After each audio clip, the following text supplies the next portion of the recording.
परिवार की, माता पिता की, गुरु भगवान की, आज के आनंद की, आज के घड़ी की, सब संतों की, सब भक्तों की, श्री ठाकुर बाबा की, विष्णु लक्ष्मी की, अनंत भगवान की, और कृष्ण राधे की। हर हर हर महादेव।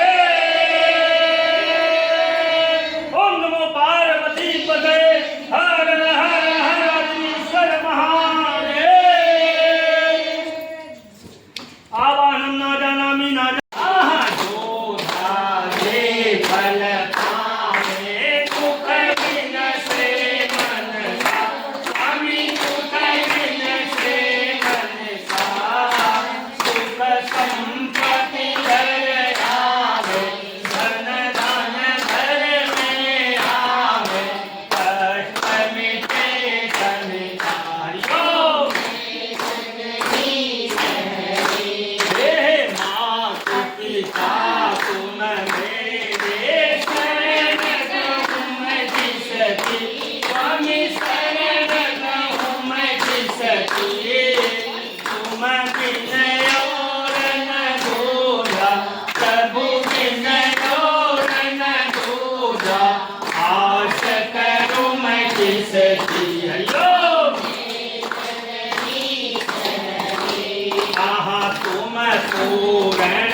कृपा करो भरता।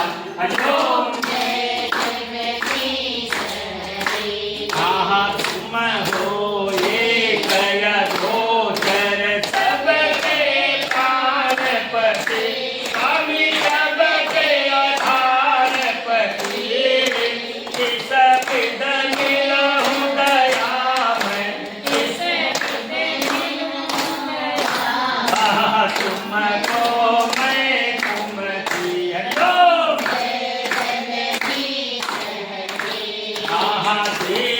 बंधु दुख हरता ठाकुर तुम मेरे, स्वामी दर्शन तुम मेरे, अपने हाथ उठाओ। शेष आप दोनों भोजन करिए। तो अकेली बैलगाड़ी में बैठकर घर में गए उस समय शीला को व्रत का प्रभाव मालूम हुआ। अब अनंत व्रत करने से गौधन लक्ष्मी से उसका घर परिपूर्ण हो गया। अतिथियों को सत्कार से शीला सदा लगी रहती थी।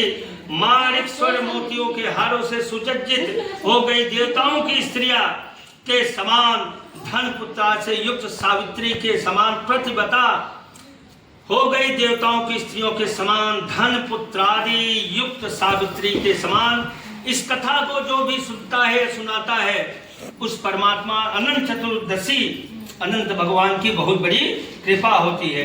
पति के साथ आनंद में रहने लगी। किस समय उसके पति ने शीला के हाथ में अनंत का डोरा बांधा, देख और पूछा, हे शीला इस डोरे को तूने मुझे वश में करने को बांधा है, सत्य कह किसके अर्थ यह डोरा तूने धारण किया है। शीला बोली, हे स्वामी जिसके प्रसाद से मनुष्य इस लोक में धनादि संपदाओं को पाते हैं उसी अनंत के डोरे को मैंने धारण किया। शीला के ऐसे वचन सुनकर उसके पति कौंडिन्य ऋषि ने लक्ष्मी के मन में अनंत के डोरे को तोड़ डाला और बोला, यह अनंत कौन है? इस मूढ़ ने डोरे को जलती हुई आग में डाल दिया। तब हाय हाय के दौड़ती हुई भारती बोली, ना एक अनंत का सूत्र को अग्नि में निकाल कर दूध में डाल दिया। इसका क्या नाम बोलिए? भूखे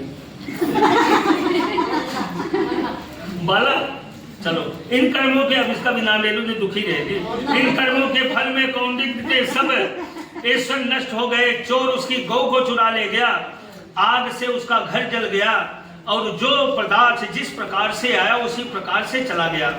अपने स्वजनों से कलह तथा बंधुओं से निपति झगड़ा होने लगा। उसी अनंत के डोरे को तोड़ने से घर में दरिद्रता आई, लक्ष्मी का वास नहीं हुआ। आ गई। भगवान बोले, हे युधिष्ठिर, उससे कोई मनुष्य बोलता भी नहीं था। शरीर से अत्यंत दुखी होकर बोला, हे शीले, मुझे अस्मात् शोक होने का क्या कारण है? मेरा सब धन नष्ट हो गया, कोई मुझसे बात नहीं करता, देह में नित्य प्रति पीड़ा होती है। हे शीले, मुझसे क्या अपराध हुआ है और क्या करने से मेरा कल्याण हो सकता है? पति कैसे वचन सुन। बाला बोली, हे स्वामी, आपने जो अनंत के डोरे को तिरस्कार किया था, हंसी तो नहीं किया, उसी के पाप का यह फल है। हे महाभाग, भविष्य में द्रव आदि सब होंगे, परंतु उसके लिए उपाय करो। देखिए, कोई चीज का उपाय तो होता ही है। शीला के वचन सुन, यह अति दुखी हो तब करने का संकल्प ले। वन में जा आयु भक्षण करके तब का विचार करने लगा। ऐसे जगदीश्वर अनंत का दर्शन, जिसकी प्रशंसा से दवती पदार्थ मिलते हैं और उसके आवेश से नष्ट हो जाते हैं, कहाँ पर मिलेगा धनादि पदार्थ होने के सुख तथा दुख से यह विचार करता हुआ वह निर्जन वन में घूमने लगा। वहां उसने फलों से सम्मान आम वृक्ष देखा जिसमें कीड़े पड़ गए। यह देख कौंडिन्य ने वृक्ष से पूछा, तूने किस स्थान से अनंत देव को देखा है? हे सज्जन, देखो हो तो मुझे बताओ, क्योंकि उन्हें न देखने से मेरा चित्त में बड़ा दुख हो रहा है। यह सुनते हैं, हे केशव, यह अनंत कौन है? कृपा कर हमें यथार्थ करिए।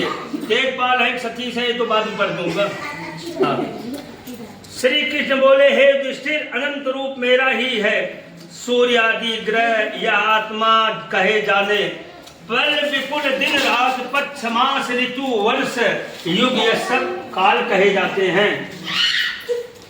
जो काल कहे जाते हैं वही अनंत कहा जाता है। मैं वही कृष्ण हूँ जिसने पृथ्वी का भार उतारने के लिए अवतार धारण किया है और दुष्टों का नाश तथा साधुओं की रक्षा करने को वासुदेव के वंश में उत्पन्न हुआ हूँ। आदिमंद अंत कृष्णा विष्णु हरि शिव वैकुंठ सूर्य चंद्र सर्वव्यापी ईश्वर तथा सृष्टि जो नाश करने वाले विश्व रूप महाकाल इत्यादि रूपों को मैंने अर्जुन को ज्ञान के लिए दिखलाया था। योगियों को ध्यान करने योग और संसार रूप अनंत, जिसमें चतुर्दश इंद्र, अष्टवासु, 12 सूर्य, 11 रुद्र और नारद आदि 7 ऋषि तथा समुद्र विंध्याचल आदि पर्वत, गंगा आदि नदी तथा वृक्ष और नक्षत्र एवं 10 दिशा, भूमि, पाताल, भूलोक, भुवर इत्यादि लोग। हे युधिष्ठिर, यह सब मैं ही हूँ, इसमें कोई संदेह नहीं है। युधिष्ठिर बोले, हे विद्वर, अब आप अनंत व्रत का महात्मा और विधि कहिए। तो क्या पुण्य होता है और उसका क्या फल मिलता है? पूर्व काल में यह अनंत व्रत किसने किया, नित्य लोक में किसने प्रकाशित किया, यह सब विस्तार से कहिए। तब श्री कृष्ण बोले, हे युधिष्ठिर, पहले कृत युग में एक सुमंत नाम का वशिष्ठ गोत्र में उत्पन्न ब्राह्मण था। जैसे मैं ब्राह्मण हूँ, समझ लो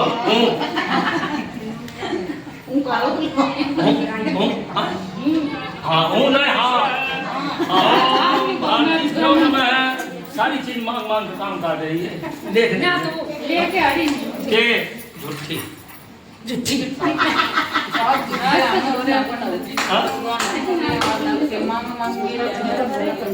ए भैया मजाक हो।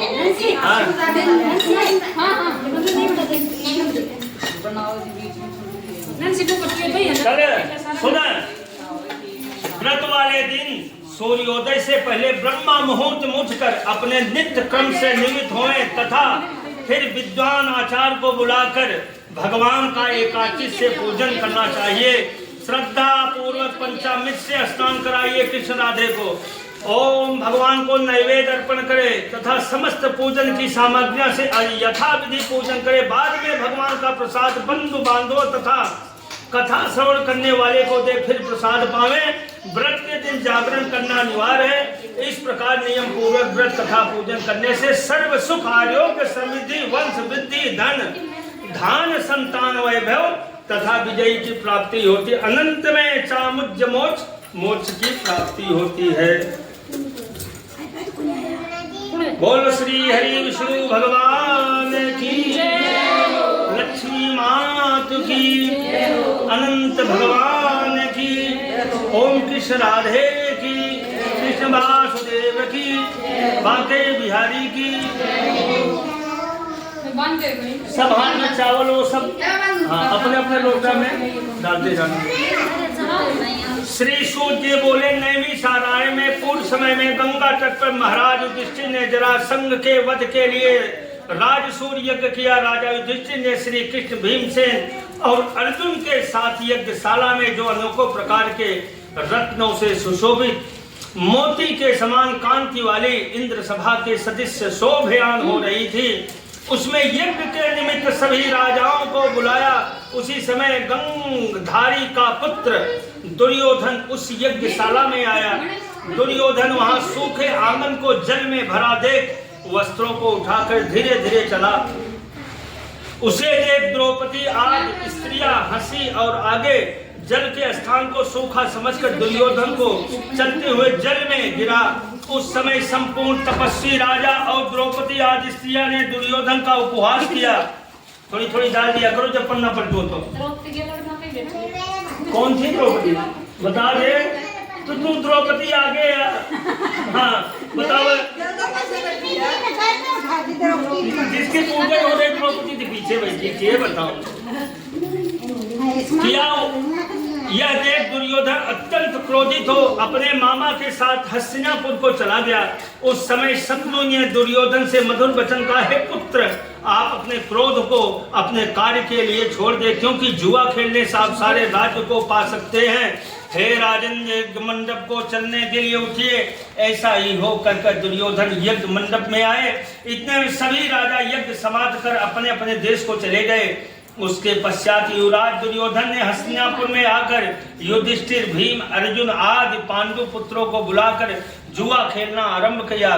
कपट से उनके राज्य को स्वयं हड़प लिया और निरापराधी पांडवों को जीत कर वन में भेज दिया। अब पांडव वन घूमने लगे। यह समाचार सुनकर भगवान श्री कृष्ण पांडवों को देखने की इच्छा कर उनके पास वन में पहुंचे। श्री सूत जी बोले, हे ऋषियों, वन में रहने पर दुख से डट गया। विष्णु प्रणाम करने लगे। युधिष्ठिर बोले, हे जगदीश्वर, परिवार सहित मैं बहुत दुखी हूँ। इस दुख के सागर से मुक्ति का उपाय बतलाइए। हे भगवान, किस देवता की पूजा से हम अपना राज्य प्राप्त कर सकते हैं, अथवा किस व्रत को करूं जिससे आपके प्रसाद से मेरा हित हो। श्री कृष्ण बोले, हे युधिष्ठिर, अनंत भगवान का पूजन व्रत पुरुषों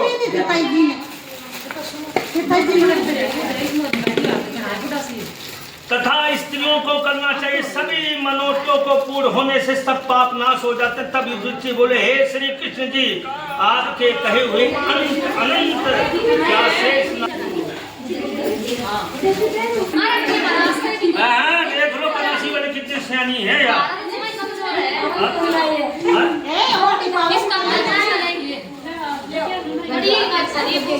ओम श्री श्री तेरा अलग टाइप है ना।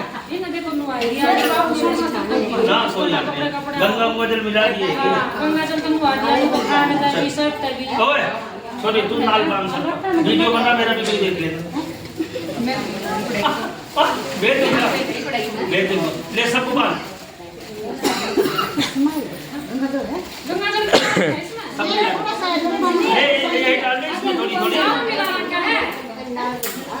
ओम भारतीयाय नमः।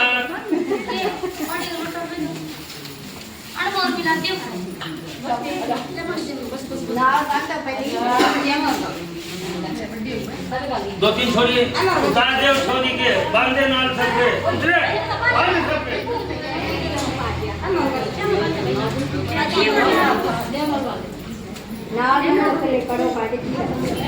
नाल बांध। हे भगवान, हे प्रभु, हे अन्नदाता, लोटा बड़ा लाल कीजिए।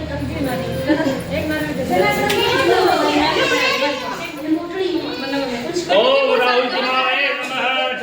चालू करो। ओम सुल्तानाय नमः।